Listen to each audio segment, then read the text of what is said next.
மைனாக்கரி எங்க மாமா பதுங்கி பாஞ்சாருன்னா 10 பறவையாச்சும் பிடிக்காம விட மாட்டாரு.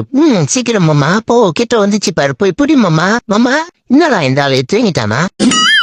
என்னயா ஐயோ இருக்கிறியா இல்லையா? போயா போய் புடியா, கிட்ட வந்துட்டாங்க போறியா, பாஞ்சிரியா? இருடா கத்தாத, ஏன்டா கத்துற? கத்தணுமா? இவ்வளவு நேரமா நீ பத்துன்னு என்னதான் பண்ற? தூங்கிட்டியா? இப்பதான் ஏந்தியா? எவ்வளவு நேரமா கத்தின்னு இருக்கிறேன், அது பறந்தே போயிடுச்சு. நீ பத்துன்னு என்ன ஒன்னாத்தான் தான் பாத்துனுக்கிறேன். ஏந்து வாயா, வீட்டுக்கு நான் போலாம். போய் புடியாண்ணா, ஓடியா ஏடியா? இந்த ஆள் புரிய மாட்டான், வேலைக்கு ஆகாது. என்ன உனக்கு புரிய தெரியுமா இல்லையா? இல்லைன்னா நீ வந்து நீங்க நெல்லியா, நான் போய் புரியுறேன். அவசரப்பட்டு நான் மைனாகரி சாப்பிடணும்னு ஆசைப்பட்டுட்டேன். என்னைக்குன்னு பார்த்து இந்த ஆள் பிடிக்கிற மாதிரி தெரியலையே. போயா போயா, நீ பட்டு தூங்கலாம் போதும், ஏதுரியா போய் புடியா. போயா போயா, அவன் போயிட்டு போன போயா, ஒன்னாலும் புடியா. என்னையா நீ பதுங்கி புடியா, என்ன பட்டுன்னு தூங்குறதுக்கு தான் என் லாக்கினே. வாயா போலாம் வீட்டுக்கு. உங்களை நம்பி வந்தம்ப.